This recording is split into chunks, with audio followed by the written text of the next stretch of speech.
Olá, cursistas!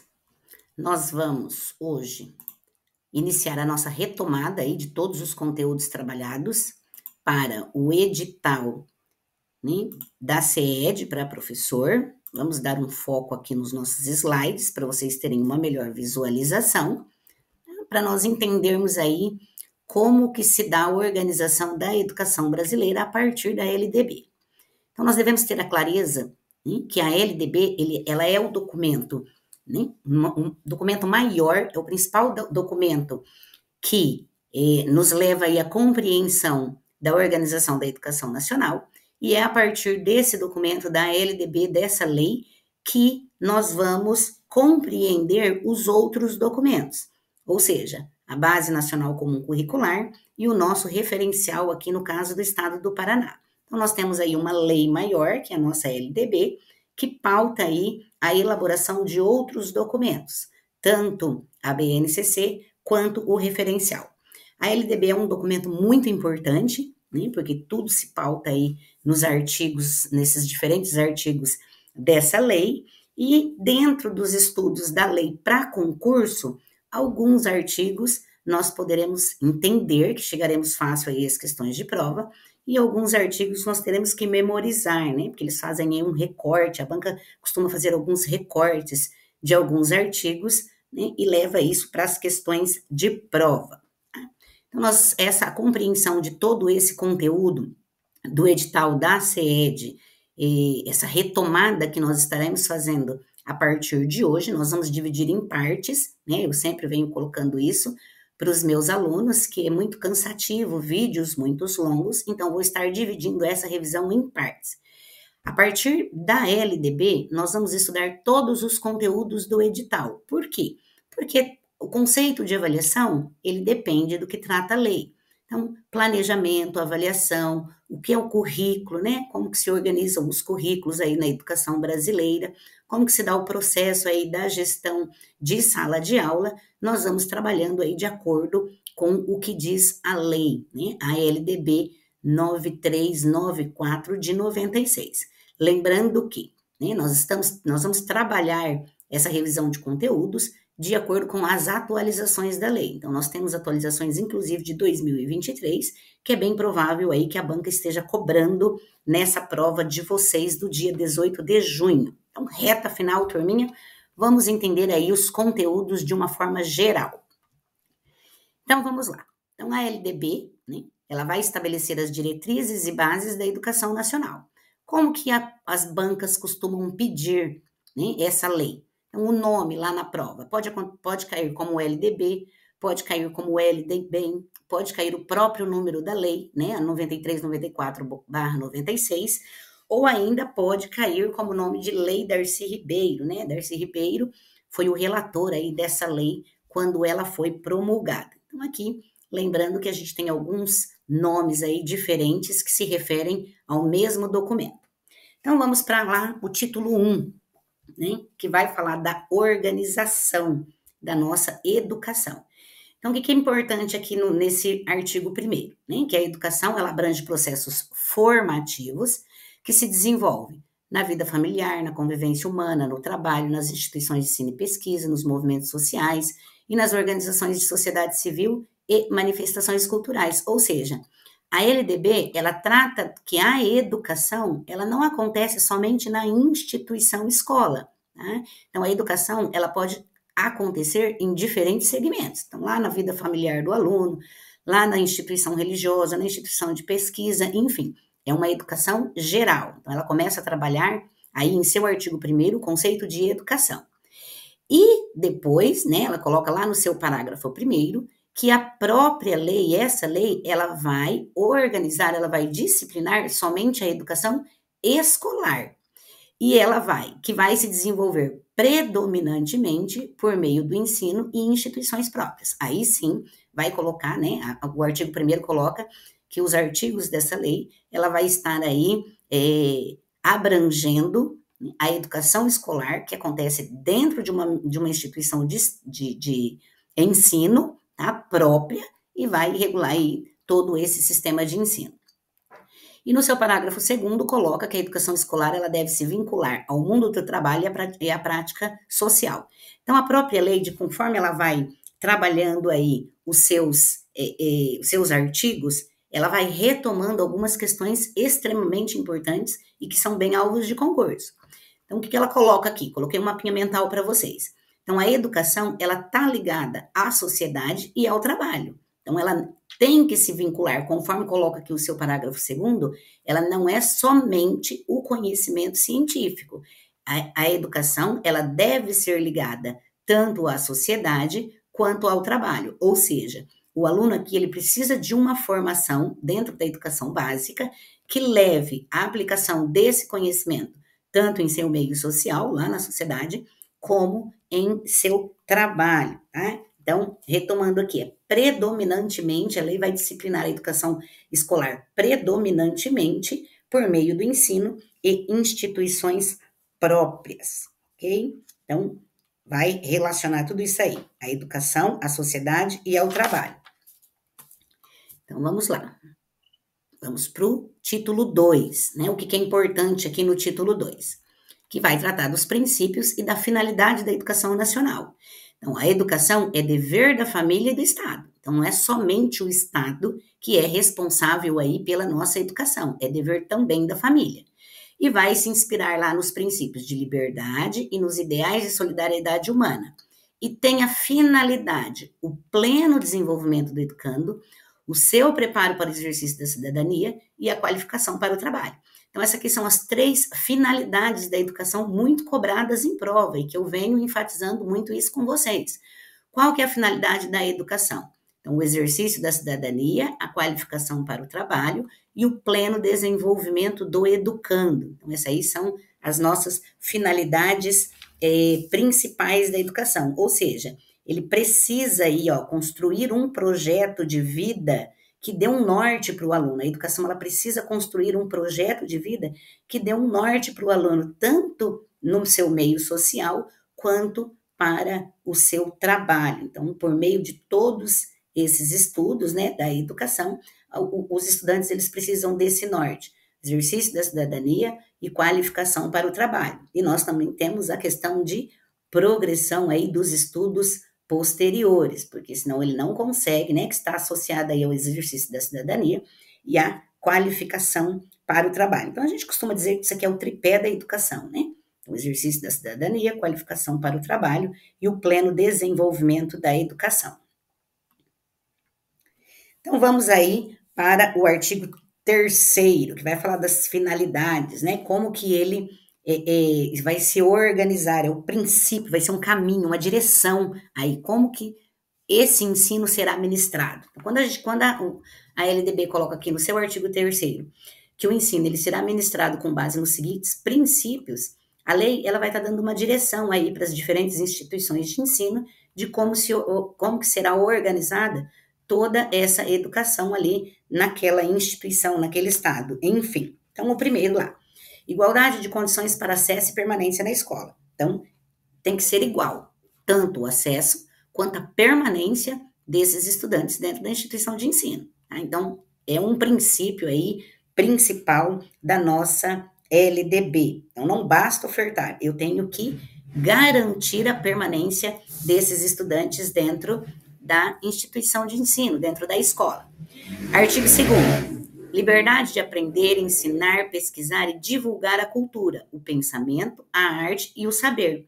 Então, o que a LDB vai colocar aqui para nós? Que o ensino no Brasil, ele é livre, tá? Então, o aluno, ele tem a liberdade de aprender, ele tem a liberdade de ensinar o que ele aprendeu, ele tem a liberdade de pesquisar mais coisas, ele tem a liberdade de divulgar o que ele aprendeu sobre a cultura, sobre o pensamento, sobre a arte, sobre o saber.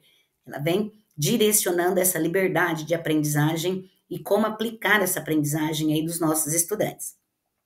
Artigo 3º, né? O artigo 3º e o 4º, ele aí são princípios que caminham juntos.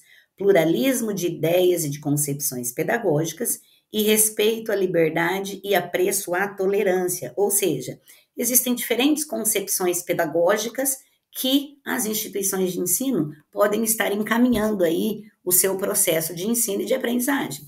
Então, dentro do construtivismo, dentro de uma teoria crítica, dentro de uma teoria não crítica, enfim. Deve-se respeitar aí as diferentes concepções pedagógicas, né? As instituições, elas têm essa liberdade de escolher aí a sua concepção pedagógica.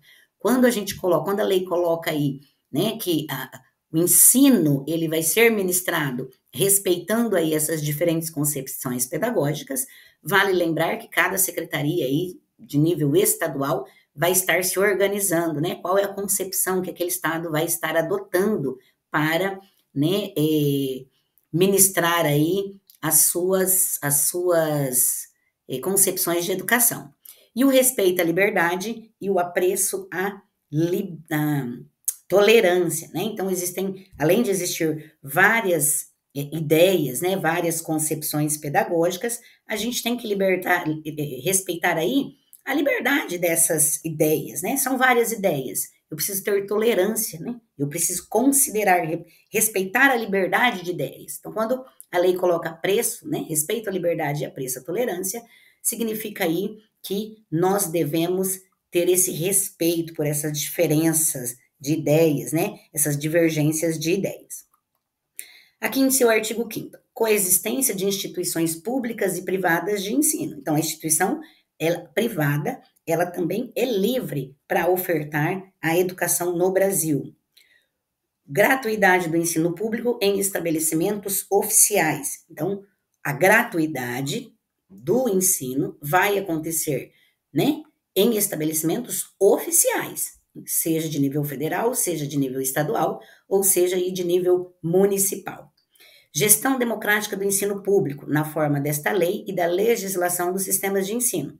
Aplica-se também às universidades públicas. Então, quando a gente fala de gestão democrática, é diferente aí de uma gestão autocrática, né, definida pelo diretor, como nas concepções tradicionais. Então, aqui, quando a LDB coloca da gestão democrática, deve-se ter a clareza, né, que esse ensino público, ele vai ser organizado por meio de consulta pública, por meio, né, de participação de toda a comunidade escolar envolvida dentro desse processo, inclusive aí as universidades públicas, que não é o foco aí do nosso concurso, mas é bom a gente aí fazer um parágrafo, tá? O artigo 10, garantia de padrão de qualidade.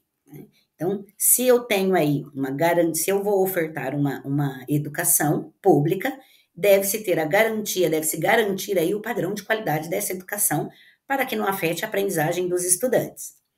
Valorização da experiência extraescolar. Então, ou seja, tudo que o aluno aprendeu, tudo que o aluno traz aí de bagagem para dentro da escola, quando ele é inserido dentro do contexto escolar, deve ser valorizado toda essa experiência. Tanto que, né, quando nós colocamos lá em relação a conteúdos do planejamento, né, a elaboração das propostas pedagógicas curriculares, deve-se considerar os conhecimentos prévios que esses estudantes trazem aí do seu cotidiano, da sua experiência extraescolar. Artigo 11, vinculação entre educação escolar, o trabalho e as práticas sociais, que é isso que eu coloquei, né? O artigo 10 e o 11, eles estão bem próximos também, que nós devemos considerar aí toda, né, a experiência que o aluno traz em relação, e ele precisa vincular toda essa educação, toda essa experiência à educação escolar, ao trabalho e às práticas sociais. Então, vejam bem, a LDB, ela retoma mais uma vez a finalidade da educação aqui nesse inciso 11, tá? Então, como que isso deve acontecer?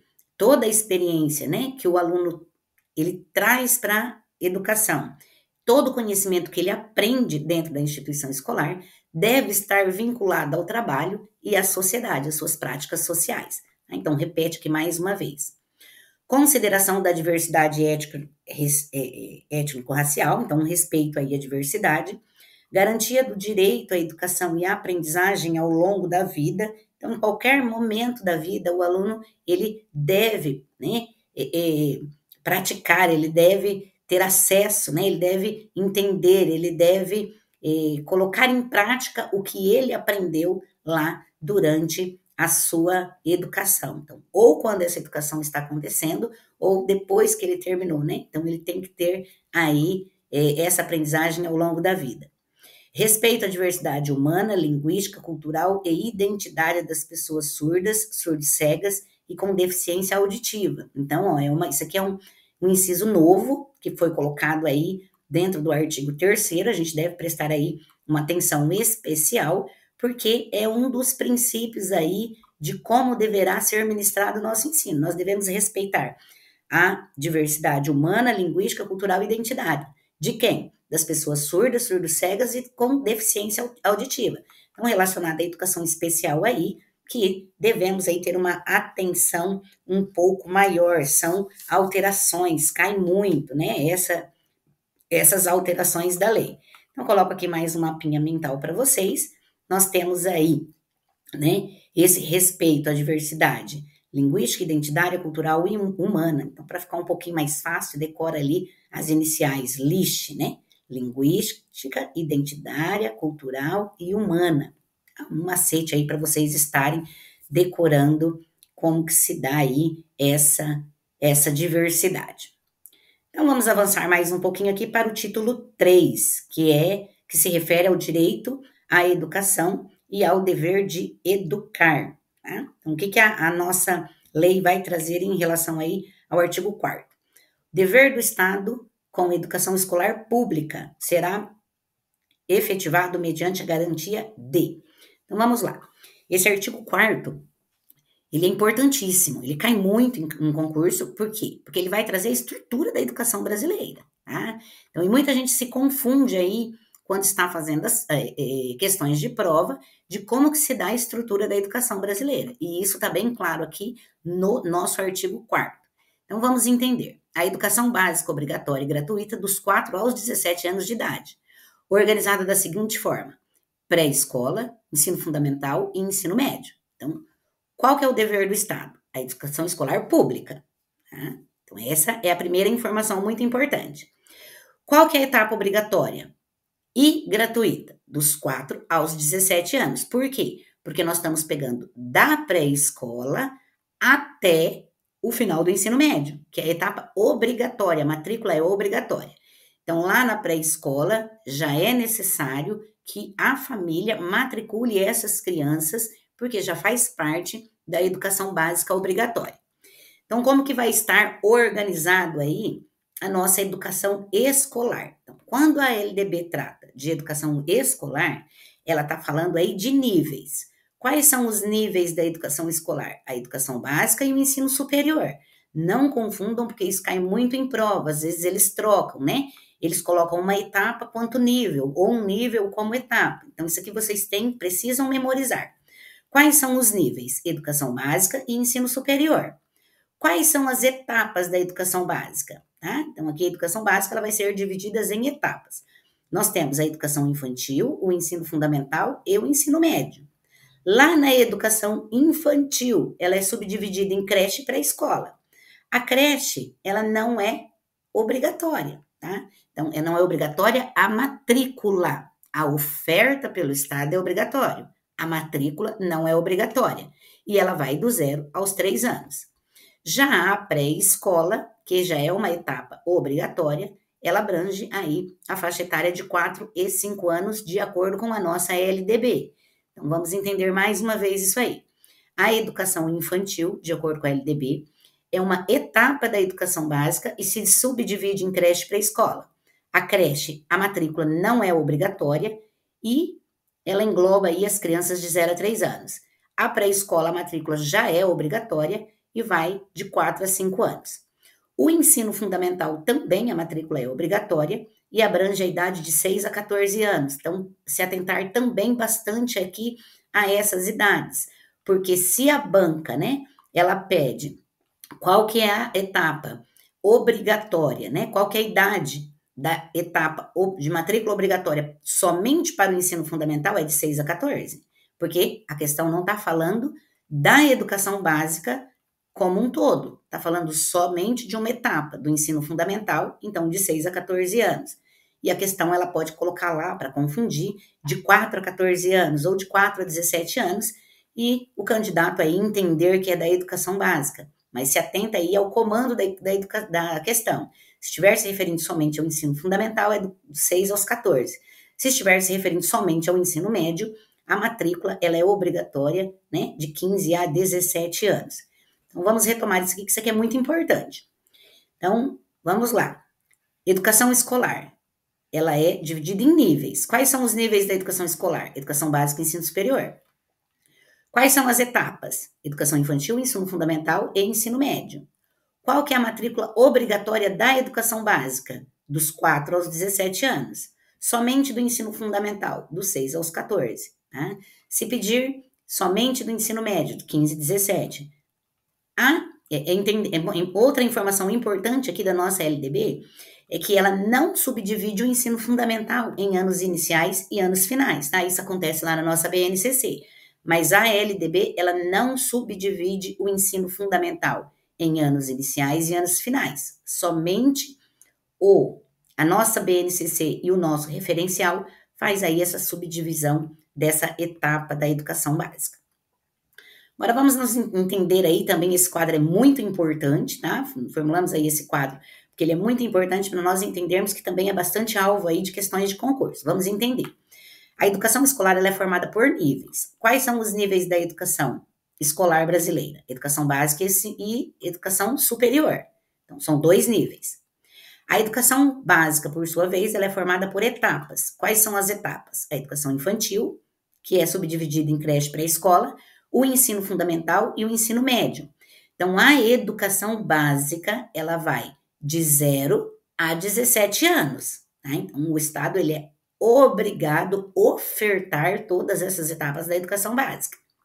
Agora, quando eu falo da educação básica obrigatória, tá? Então, são as mesmas etapas, mas eu vou tirar aqui a creche, porque a creche não é obrigatória. Então, é a pré-escola, o ensino fundamental e o ensino médio. Aqui é obrigatória a matrícula, tá, da família nessas etapas. Então, a educação básica obrigatória, ela vai dos 4 até os 17 anos. Essa aqui é a faixa etária obrigatória da matrícula aí por parte da família. Então, as etapas da educação básica são educação infantil, ensino fundamental e ensino médio. Aí a lei traz quais são as modalidades da educação básica, tá? Também muito importante para não confundir aí o que é nível, o que é etapa e o que é modalidade. Então, essas modalidades significam que, né?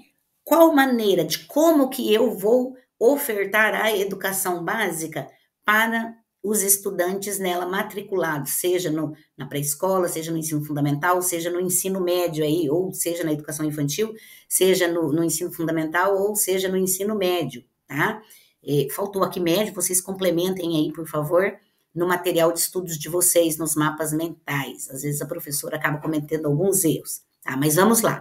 Então, como que essa educação, ela deve acontecer dentro da educação básica? Então, quais são as modalidades? Quais são os meios? A educação especial é uma modalidade, educação de jovens e adultos, educação à distância, educação indígena, educação básica do campo, educação quilombola, educação profissional e tecnológica, e aqui eu destaquei a educação bilíngue de surdos, porque ela foi acrescentada aí recentemente, né? Essa 8ª modalidade da LDB, ela foi acrescentada aí em 2021, então, conforme eu venho colocando para vocês, todas as alterações são mais alvos aí de provas de concurso. Então, é bem provável aí que eles peçam alguma questão em relação às modalidades de ensino aí nesse concurso, porque nós temos aqui a 8ª modalidade, que é uma novidade, foi acrescentada aí em 2021. Então, modalidade, né, entendendo, a educação, ela é a mesma, tá? Então, mas como que ela vai ser ofertada?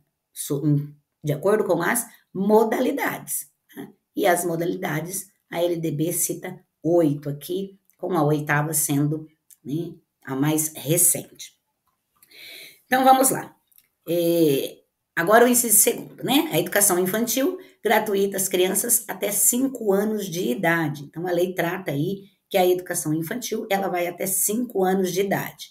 E garante-se também atendimento educacional especializado, gratuito aos educandos com deficiências, transtornos globais de desenvolvimento, altas habilidades ou superdotação. Tá? Transversal a todos os níveis, etapas e modalidades, preferencialmente na rede regular de ensino. Então, como que a educação, como que esse atendimento educacional especializado, direcionado ao público-alvo da educação especial, né? E o público-alvo da educação especial, de acordo com a LDB, são os alunos com deficiência, transtornos globais do desenvolvimento e altas habilidades ou superdatação. Ela deve acontecer transversal a todos os níveis de ensino, níveis, etapas e modalidades, e preferencialmente na rede regular de ensino. Ou seja, ele deve perpassar aí todos os níveis, todas as etapas e todas as modalidades, né? Então, e preferencialmente, né, dentro aí da rede regular de ensino. Por quê? Porque, né, ela pode, né, em casos que o aluno não consiga acompanhar, né, esse processo de ensino-aprendizagem dentro da rede regular, ele pode aí estar complementando seus estudos em instituições especializadas, né? A instituição pode trocar aí essa aprendizagem por instituições especializadas, mas a lei diz preferencialmente na rede regular de ensino. Então, não é obrigatoriamente, é preferencialmente aqui dentro da rede regular de ensino. Mais um mapinha aqui, o atendimento educacional especializados, ele vai, né, abranger os alunos com deficiências, os transtornos globais do desenvolvimento e os alunos com altas habilidades aí e superdotação, tá? Então, sempre dando importância aí aos alunos da educação especial e reforçando que isso deve acontecer preferencialmente na rede regular de ensino. Ou seja, caso a deficiência não permita que o aluno progrida nos estudos dentro da rede regular, aí se pensa numa rede especializada, né? Então, primeiro a rede regular, depois a especializada. O artigo 4º e 5º também, o inciso 4º e 5º também estão ligados aí, né? Para a gente entender. Então, acesso público e gratuito aos ensinos fundamental e médio para todos que não concluíram na idade própria. Então, Mari, de repente eu não concluí o ensino fundamental ou médio na idade própria, então o Estado aí ele deve garantir acesso público e gratuito, que acontece hoje, na nossa atualidade, aí, em forma da educação de jovens e adultos. E acesso aos níveis mais elevados de ensino, da pesquisa e da criação artística, segundo a capacidade de cada um, tá? Então, ou seja, o aluno, primeiro, a EJA, né, vai pensar aí nas características do adulto. Então, quando fala aos níveis mais elevados de ensino, da pesquisa e da criação artística, dentro do acesso público e gratuito, para aqueles que não concluíram na idade certa, deve-se considerar aí a capacidade de cada estudante. Então, pensar nas características do aluno adulto. Eu não posso replicar, por um exemplo, a matriz curricular do ensino regular para aqueles que não concluíram a idade, né, na idade própria. Por quê? Porque eu devo respeitar aí as características e as especificidades do aluno adulto, quando se trata da EJA, por um exemplo. Oferta do ensino noturno regular adequada às condições do educando. Oferta de uma educação escolar regular para jovens e adultos, com características e modalidades adequadas às suas necessidades e disponibilidades, garantindo aos que forem trabalhadores as condições de acesso e permanência na escola. Então, é mais aí um complemento dos incisos 4º e 5º, que fala como que deve acontecer aí a oferta do ensino noturno regular, que também deve respeitar aí as características do aluno trabalhador. Tá? Então, o que nós vamos entender aqui dentro desses artigos, né? Que um complementa o outro, porém, né, quando a gente fala do ensino fundamental e médio para os que não concluíram na idade própria, a LDB, ela já trata de que, lembra que eu falei para vocês da modalidade? Como que essa educação vai ser ofertada? Por meio da modalidade da educação de jovens e adultos. Já ensino, em relação ao ensino noturno regular, eu devo considerar aí as características do aluno trabalhador, e eu vou adequar isso às suas necessidades e à disponibilidade desse aluno trabalhador, que pode estar dentro do ensino regular ou dentro da educação de jovens e adultos aí, retomando mais uma vez a lei e enfatizando, né, a importância de respeitar essas características. O 8º vai falar sobre a questão dos programas suplementares, né? Então, todas as etapas da educação básica, ou seja, da educação infantil, ensino fundamental e ensino médio, por meio de programas suplementares de material didático, escolar, transporte, alimentação e assistência à saúde. Então, são programas aí que vão complementar, que são essenciais para a aprendizagem do público-alvo aí da educação básica. Quais são esses programas suplementares, caso caia lá na prova de vocês? Uma sigla aqui, ó, um macete para vocês estarem memorizando. MATA, o que é? Material didático, alimentação, transporte e assistência à saúde. Então, são programas básicos aí que podem estar interferindo na aprendizagem dos alunos. Então, a lei prevê aí que em todas as etapas, os estados, a União, os municípios devem estar trabalhando com esses programas suplementares. O 9. Então, vamos lá. Aqui a lei vai tratar dos padrões mínimos de qualidade de ensino, definido como a variedade e quantidade mínimas por alunos de insumos indispensáveis ao desenvolvimento do processo de ensino-aprendizagem. Então, vamos lá. O que a lei quis dizer aqui? O que é mínimo para a qualidade de ensino? Tá? Então, quais são os insumos indispensáveis ao desenvolvimento do processo de ensino e aprendizagem? Tá?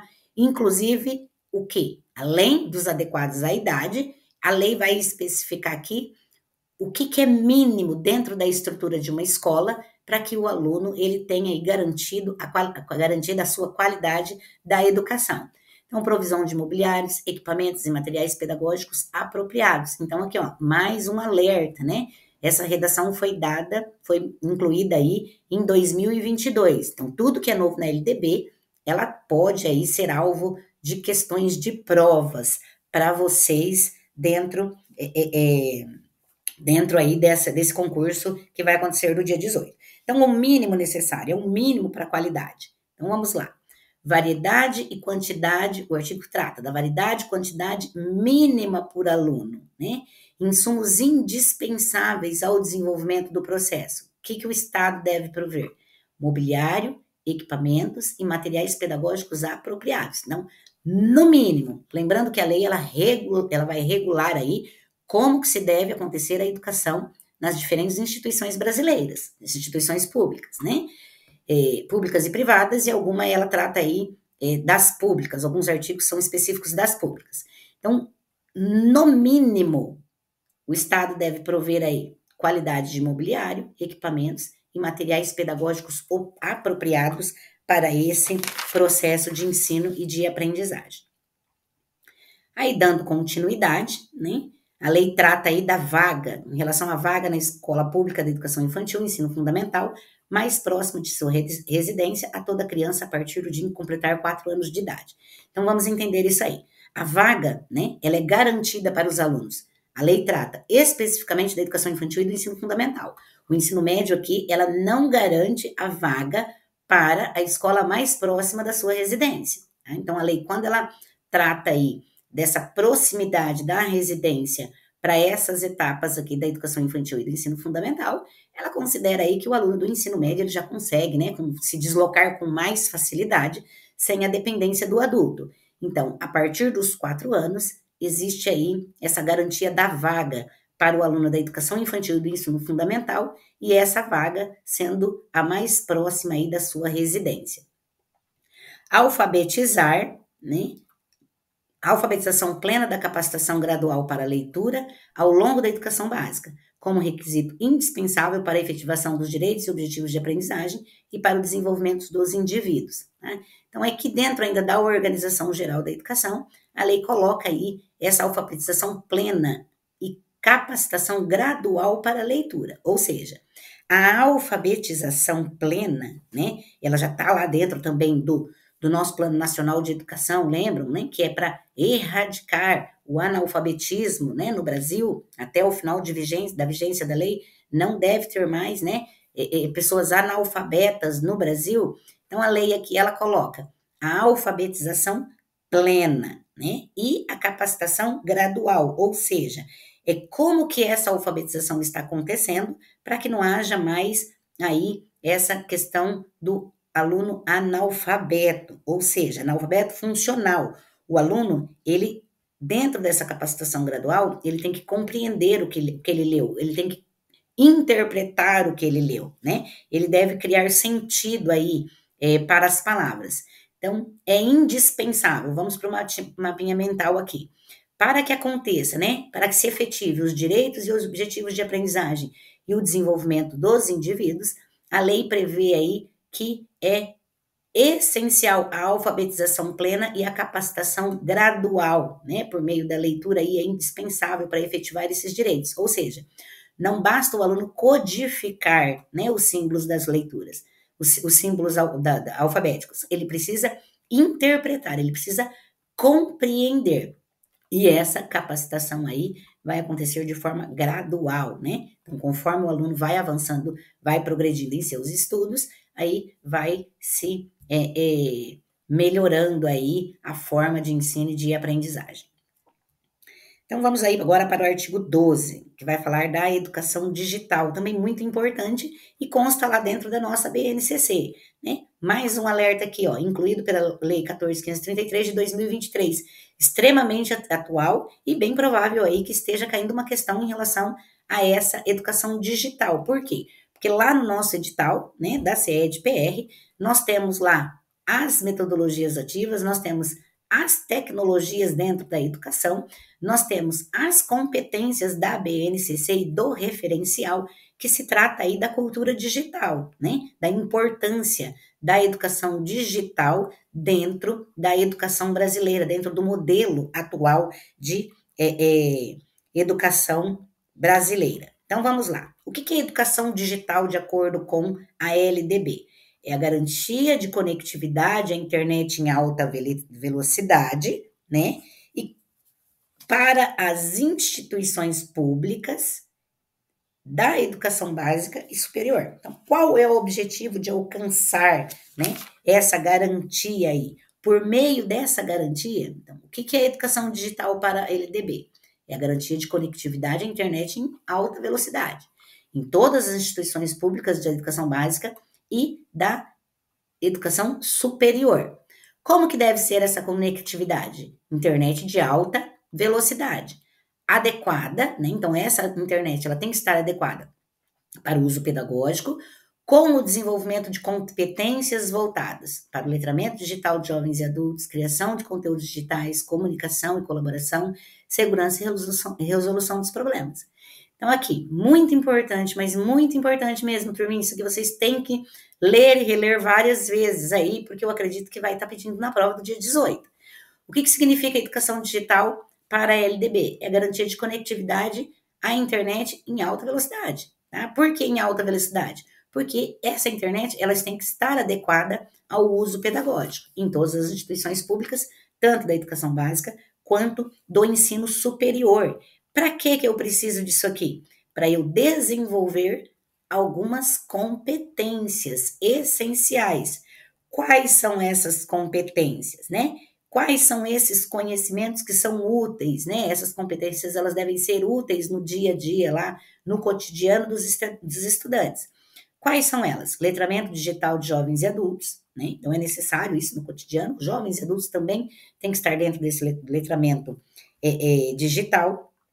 Criação de conteúdos digitais, comunicação e colaboração, segurança e resolução de problemas dentro dessa educação digital, tá? Então, eles vão aí, eles vão desenvolver todas essas competências para se fortalecer, né? Tanto a forma do professor ensinar, como a forma aí do aluno aprender, que é o diz aqui no nosso parágrafo único. Então, por que eles deverão aprender isso aí? Deverá prever o quê, né? Quais objetivos? Vamos lá. As relações entre o ensino e a aprendizagem digital deverão prever técnicas, ferramentas e recursos digitais que fortaleçam os papéis de docência e aprendizagem do professor e do aluno, e que criem espaços coletivos de mútuo desenvolvimento, ou seja, tá? Então isso aí deve fortalecer tanto as formas de ensino do professor, como as formas de aprendizagem dos nossos estudantes. São novas formas de planejar, novas formas de aprender. Então vamos lá, retomando isso aí em forma de mapinha mental. As relações entre o ensino e a aprendizagem digital, né, deverão prever técnicas, ferramentas e recursos digitais. Né? Então, entre o ensino e a aprendizagem, dentro desse conceito né, de educação digital, ela deve prever aí técnicas, ferramentas e recursos digitais. E fortalecer papéis docência e aprendizagem, ou seja, professora e aluno, que eles criem, né, espaços coletivos de mútuo desenvolvimento aí, tanto do professor quanto do aluno, por meio dessa educação digital. Então vamos lá. Agora o artigo 4º A. É assegurado atendimento educacional durante o período de internação ao aluno da educação básica, internado para tratamento de saúde em regime hospitalar ou domiciliar por tempo prolongado, conforme dispuser o poder público em regulamento, na esfera da sua competência federativa. Ou seja, aqueles alunos, né, internados aí por um longo período, ele também é garantido o acesso ao atendimento educacional. Então, existe aí, dentro da nossa política pública paranaense, o SARI, né, que é o atendimento hospitalar, para aqueles alunos que estão internados ou para aqueles alunos que estão em tratamento domiciliar por um longo período de tempo. Né? Então, a lei também prevê aí esse, dentro da organização, lembrando que nós estamos trabalhando nessa primeira parte, como que se deve dar a organização da educação, como que a lei regula aí a organização da educação nas escolas brasileiras. Em seu artigo 5º, né, o acesso à educação básica, ela é obrigatória, ou seja, é direito público subjetivo. O que significa direito público subjetivo? É o direito que o portador não pode abrir mão. Então, a educação básica, ele é um direito que os sujeitos não podem abrir mão, ele é essencial. Então, vamos colocar lá de acordo com a Constituição, né? O direito à vida, ele é essencial, eu não posso abrir mão do meu direito à vida. Então, a educação também, eu não posso abrir mão desse direito, por isso ele é um direito público subjetivo. Podendo qualquer cidadão, grupo de cidadão, associação comunitária, organização sindical, entidade de classe ou outra legalmente constituída e ainda do Ministério Público, acionar o poder público para exigi-lo. Ou seja, se esse direito não for atendido, né, o acesso à educação, vamos aqui para o mapinha mental. O acesso à educação básica obrigatória é direito público subjetivo. Não posso abrir mão desse direito. Caso esse direito, né, eles não esteja atendido, quem que pode acionar o poder público para exigir que esse direito seja garantido? Cidadão, grupo de cidadão, associação comunitária, organização sindical, entidade de classe ou outra legalmente constituída e o Ministério Público. Ou seja, né, se esse direito ele não está sendo atendido, o pai está com a criança lá em casa, está com 5 anos essa criança, ele não matriculou lá na etapa da pré-escola, que é obrigatória, né? Então, pode-se aí acionar o poder público e exigir a matrícula dessa criança lá na educação infantil. Esse é o artigo 5º, né? Para garantir o cumprimento e obrigatoriedade do ensino, o poder público criará formas alternativas de acesso aos diferentes níveis de ensino, independente da escolarização interior. Ou seja, né, existem formas de acesso à educação independente da escolarização dessa pessoa, desse indivíduo. Então, digamos que eu, Mari, eu estou fora da escola, né? Eu já passei da minha idade, eu só fiz o ensino, não terminei o ensino fundamental. Vamos colocar um exemplo assim. Então, o Estado ele tem que criar diferentes formas de acesso para esses níveis de ensino. Então, dentro aqui da nossa educação brasileira, nós temos o Enseja, por um exemplo, né? Eu posso lá fazer o Enseja, que é uma forma alternativa de acesso, eliminar aí o ensino fundamental e já ser matriculada lá no ensino médio, né? Ou eliminar lá, de repente, existe uma classificação, eu elimino o primeiro ano, porque eu já tenho 16 anos, e vou lá para o segundo ano. Então, o Estado, o poder público, ele precisa garantir diferentes formas de acesso aos diferentes níveis de ensino, independente da minha escolarização anterior. Então, eu, Mari, estou com 16 anos, né? Estou fora da escola pública, eu terminei só o 5º ano. Então, eu não vou ser matriculado lá no ensino regular no 5º ano, né? Porque eu não terminei essa etapa. Então, lá no 5º ano, não. O Estado, ele precisa criar formas alternativas de acesso, ou seja, de repente, durante esse período que eu estou fora da escola, eu tenho aprendizagens, né, extras escolares, que a lei garante, para que eu, por meio de uma classificação, eu seja inserida lá no 7º ano, no 8º ano, enfim, né, diferentes formas aí. Sexta, né, artigo 6º. É dever dos pais e dos responsáveis efetuar a matrícula das crianças na educação básica a partir dos 4 anos de idade, né? Por que é dever dos pais? porque a matrícula a partir dos 4 anos, ela é obrigatória. O artigo 7º, né, vai tratar aí de como que se dá a matrícula dos alunos nas instituições de ensino público ou privada, de qualquer nível, né, é o aluno que está matriculado. Vamos lá, com calma. Tanto na instituição pública como privada, em qualquer nível, tá? Tanto na educação básica quanto na superior, ele tem o direito do seu exercício de liberdade, de consciência e de crença. Tá? E esse direito, ele acontece mediante prévio e motivado requerimento do quê? De ausentar-se da prova ou da aula marcada para aquele dia que, segundo os preceitos de sua religião, seja vedado o exercício de tais atividades. Então, esse artigo aqui é muito importante. Por quê? Porque ele é muito polêmico. Então, vamos lá. O que esse artigo coloca para nós? Vamos no mapinha mental aqui, que é mais fácil de nós entendermos. O aluno que ele está regularmente matriculado numa instituição de ensino pública ou privada, em qualquer um dos níveis, ele tem o direito de ser respeitado a sua liberdade e consciência de crença, tá? Então, o aluno, vamos colocar o exemplo do aluno adventista. Acontece um dia letivo no sábado, tá? Então, a instituição, ela deve respeitar a sua crença. Então, essa aula que aconteceu no sábado, ou essa avaliação, ou essa aula complementar que aconteceu no sábado, ela deve ser retomada para esses alunos, né, que tem essa questão da crença, né, de ser adventista. Como que isso deve acontecer? Não é assim, eu sou adventista, eu faltei lá na aula do sábado, aí chega na segunda-feira eu falo, professor, eu quero fazer a prova, porque aconteceu uma prova no sábado, e de acordo com a minha religião, eu não frequento as aulas de sábado. Não é assim. Isso deve acontecer com prévio e motivado requerimento. Então, o aluno vai fazer um requerimento, ele vai explicar os seus motivos, né? Motivos pontuais lá, do porquê que ele não pode participar dessa atividade no sábado, né? Ele vai, né? Depois desse prévio e motivado requerimento, ele pode ausentar-se da prova ou da aula.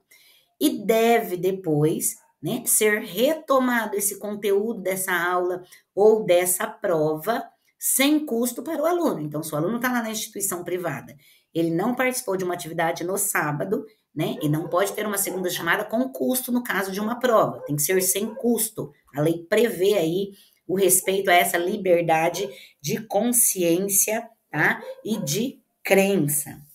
Então, como que nós devemos entender isso aí? Então, deve ser comunicado antes, deve dar as razões do porquê que ele não vai participar daquela atividade que aconteceu, por um exemplo, no sábado, né? Os preceitos da sua religião, aquela aula pode acontecer num outro dia, sem prejudicar esse aluno, né? Então, segundo a fé dele, ele não pode participar, é um motivo.